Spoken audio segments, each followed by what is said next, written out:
नमस्कार, आप देख रहे हैं न्यूज 18 मगध समाचार। मैं हूं मणिकांत।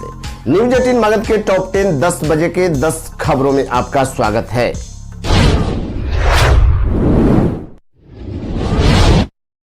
जमीनी विवाद में 3 भाइयों ने मिलकर चौथे भाई को ले ली जान।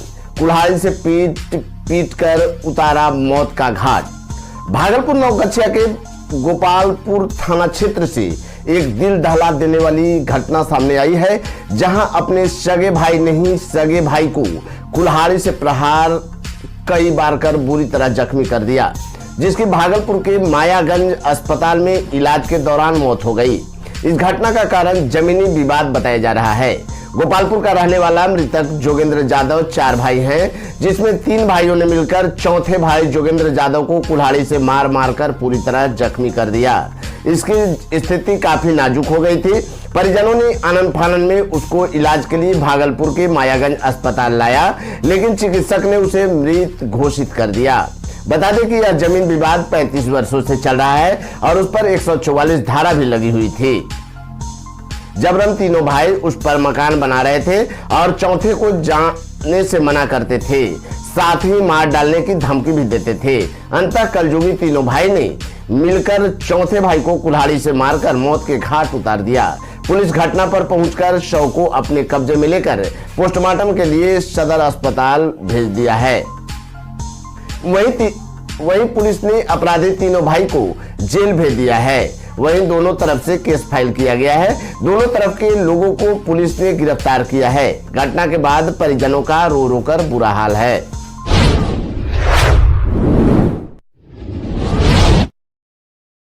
गोपालगंज में नवविवाहिता की संदिग्ध परिस्थिति में हुई मौत। परिजनों ने दहेज के लिए हत्या का लगाया आरोप।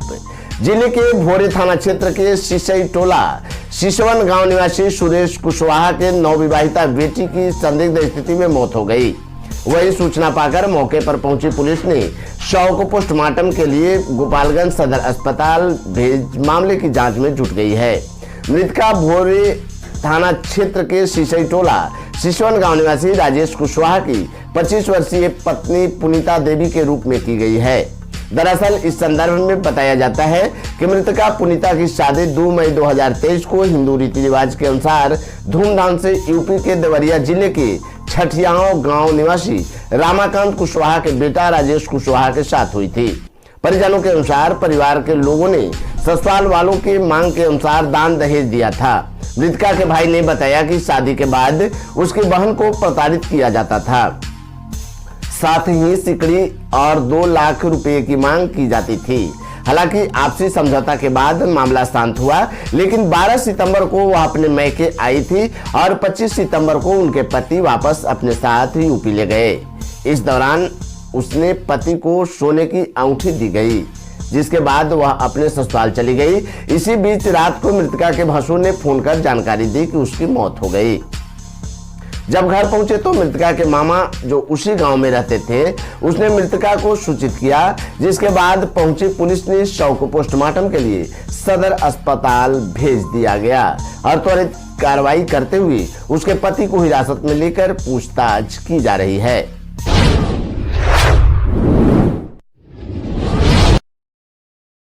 सीतामढ़ी से मॉब लिंचिंग का मामला आया सामने। ग्रामीणों ने चोरी करने गए 2 चोरों की जमकर की पिटाई, एक की हुई मौत। सीतामढ़ी से इस वक्त की बड़ी खबर निकलकर सामने आ रही है, जहां मॉब लिंचिंग की घटना को अंजाम दिया गया है। घटना जिले के बाजपट्टी थाना क्षेत्र के पिपराही गांव का है, जहां चोरी करने गए चोरों ने ग्रामीणों के द्वारा पकड़ लिया गया। ग्रामीणों ने चोरों को जमकर पीटा, जिसमें एक चोर की पिटाई के दौरान मौत हो गई। मृतका की पहचान भौरे खापटोला निवासी संतोष गिरी एवं जख्मी की पहचान कमलेश गिरी के रूप में की गई है। मिली जानकारी के मुताबिक स्थानीय शिवजी चौधरी के कपड़े की दुकान में लगभग आधे दर्जन चोर दुकान के शटर का ताला काटकर दुकान में घुस गए और कपड़ा की चोरी कर रहे थे। वहीं चोरों ने दुकान के बाहर अपना स्कॉर्पियो लगा रखा था। ग्रामीणों की नींद खुलने पर पूरे ग्रामीण दुकान को चारों तरफ से घेर लिए और चोरों को पकड़ने लगे। इस दौरान 3 चोर भाग गए एवं 2 चोर को लोगों ने दबोच लिया। वहीं भीड़ ने चोरों की जमकर पिटाई कर दी, जिसमें एक चोर की मौत घटनास्थल पर ही हो गई। उक्त मामले को लेकर पुपरी डीएसपी विनोद कुमार ने बताया कि घटना की जानकारी चौकीदार के द्वारा मिलते ही गश्ती टीम को भेजा गया, जिस दौरान एक की मौत हो गई थी। वहीं एक को पकड़कर थाना लाया गया। उक्त मामले में एक चोर और दुकानदार सहित 2 लोगों को पुलिस के द्वारा पकड़ा गया है। वहीं चोरी की घटना में प्रयुक्त स्कॉर्पियो, कट्टर सहित कई सामग्री बरामद किया गया है।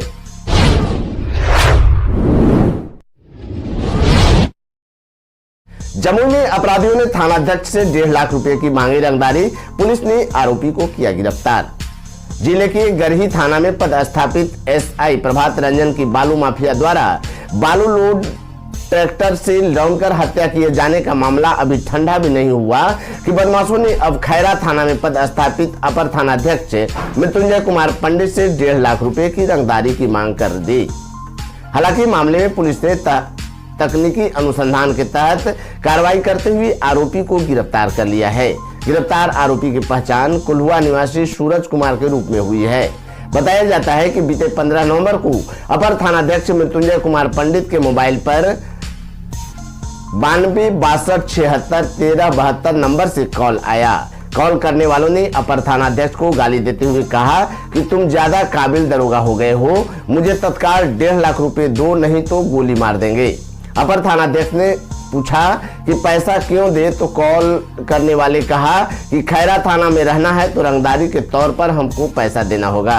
साथ ही कहा कि पैसा लेकर अकेले कुल्हुआ आना, नहीं तो खैर नहीं होगा। घटना के बाबत मृत्युंजय पंडित के बयान पर खैरा थाने में केस दर्ज कर मामले की जांच शुरू कर दी गई। तकनीकी अनुसंधान में पाया गया कि कॉल करने वाला मोबाइल धारक कुल्हुआ का सूरज कुमार है। उसके बाद उसे गिरफ्तार कर जेल भेज दिया गया।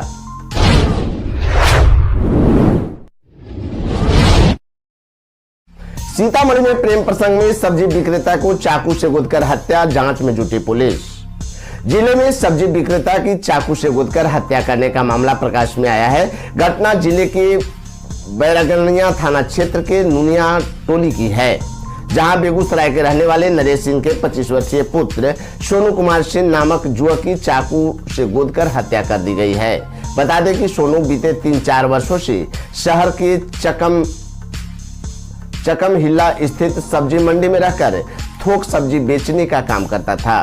बीते दिन वह सब्जी के कारोबार को लेकर बैरगनिया गया था। इसी दौरान घटना को अंजाम दे दिया गया।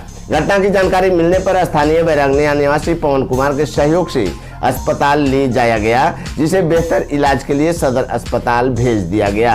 अस्पताल आने के दौरान रास्ते में उसकी मौत हो गई। उक्त घटना की जानकारी परिजनों को मिलने पर परिजनों का रो रो कर बुरा हाल है।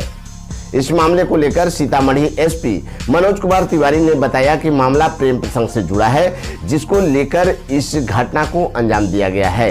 परिजनों के दिए गए आवेदन के आधार पर पुलिस अग्रतर कार्रवाई कर रही है।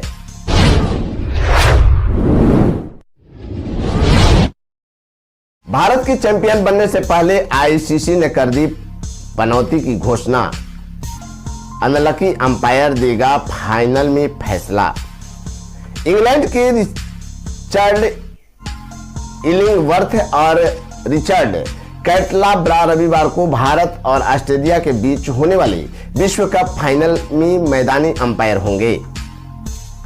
कैटलाब्रा 2015 विश्व कप फाइनल में भी अंपायर कर चुके हैं, जिसमें यह उनका दूसरा मौका होगा। तब उनके साथ दूसरे अंपायर कुमार धर्मसेना थे। मेजबान देश 2011 में अपनी सरजमी पर जीते गए खिताब की उपलब्धि को दोहराना चाहेगा। इलिंगवर्थ का भी यह दूसरा विश्व कप फाइनल होगा, लेकिन पहली बार वह मैच अधिकारी के तौर पर मौजूद होंगे। वह 1992 विश्व कप में बतौर खिलाड़ी खेले थे। फाइनल के लिए अन्य अधिकारियों में त्रिनिदाद एवं टोबैगो के जोएल बिस्लन तीसरे अंपायर, न्यूजीलैंड के क्रिस गैफनी चौथे अंपायर और मैथ रेफरी जिम्बाब्वे के एंडी पाइक्रोफ्ट होंगे। ये सभी सेमीफाइनल की अंपायरिंग टीम का हिस्सा थे।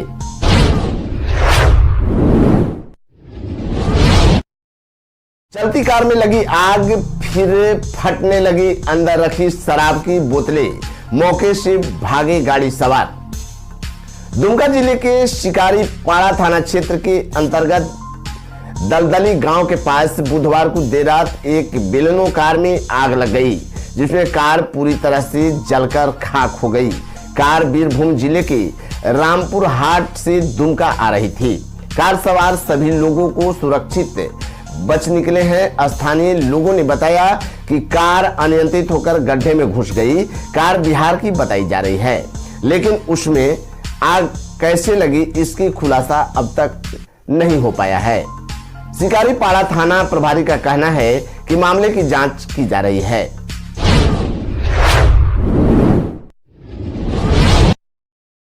गाजा के जवालिया शरणार्थी शिविर पर हवाई हमला, 18 लोगों की हुई मौत। गाजा की जवालिया शरणार्थी शिविर पर इजरायली हवाई हमले में 18 लोगों की मौत हो गई। फिलिस्तीनी वफा समाचार एजेंसी की रिपोर्ट के मुताबिक आवासीय इमारतों को निशाना बनाकर किए गए हमले में कम से कम 18 नागरिक मारे गए हैं, जबकि कई अन्य घायल हुए हैं। हवाई मामले में मारे गए पीड़ितों में अबू अल कुमसन, मसूद अल असली, अल तुल्ली, अबू दान और अबू दयार परिवार के सदस्य शामिल हैं। फिलिस्तीनी वफा समाचार एजेंसी की रिपोर्ट के मुताबिक इजरायली हवाई हमले ने जवालिया के बगल में स्थित फलौजा को निशाना बनाया गया, जिसमें 3 और नागरिक मारे गए। गाजा शहर में इजरायली हवाई हमलों और तोपखाने की गोलीबारी ने शेख राडवान, तुफाह और सुजाय पड़ोस, साथ ही याफा स्ट्रीट को निशाना बनाया गया है। आपको बता दें कि बीते 42 दिनों से इजराइल हमास को खत्म करने के लिए गाजा पर हवाई हमले कर रहा है। इसकी वजह से गाजा पट्टी में मरने वाले फिलिस्तीनियों की संख्या 11,500 हो गई है, जिसमें करीब 4710 बच्चे और 3160 महिलाएं शामिल हैं। इजराइल की कार्रवाई को लेकर कई देशों ने आपत्ति भी जताई है और सीज फायर की मांग की है।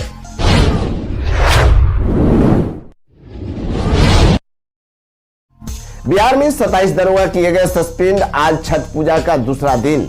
बिहार के मुंगेर जिले में एसपी जगुनाथ रेड्डी ने ड्यूटी में लापरवाही बरतने वाले 27 प्रशिक्षु पुलिस अवर निरीक्षक को निलंबित कर दिया है। इस कार्रवाई के बाद पुलिस जवानों में हड़कंप मच गया है। राज्य में छठ पर्व को लेकर सभी पुलिस अधिकारी अपने ड्यूटी पर सजगता बरत रहे हैं। इधर छठ पूजा का आज दूसरा दिन है। इसे खरना कहते हैं। 17 नवंबर को नहाय खाए के साथ छठ की शुरुआत हुई थी। 19 नवंबर को अस्ताचलगामी सूर्य को पहला अर्घ्य अर्पित किया जाएगा। 20 नवंबर को उदयमान सूर्य को अर्घ्य देकर व्रत का समापन होगा।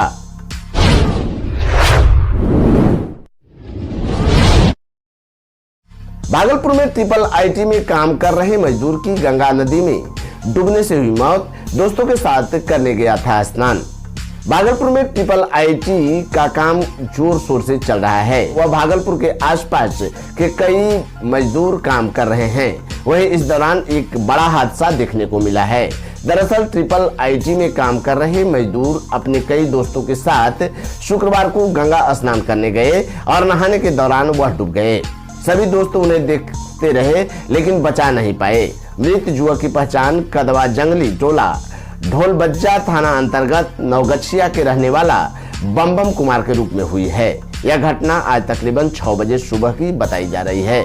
वहीं घंटों एसडीआरएफ टीम का लोगों ने इंतजार किया, लेकिन एसडीआरएफ टीम घटनास्थल पर काफी लेट पहुंची। इस दौरान मजदूर काफी आक्रोशित दिखे। तो देश दुनिया की 10 बड़ी खबर देखने के लिए बने रहे न्यूज 18 मगध के टॉप 10 10 बजे के 10 खबरों के साथ। नमस्कार।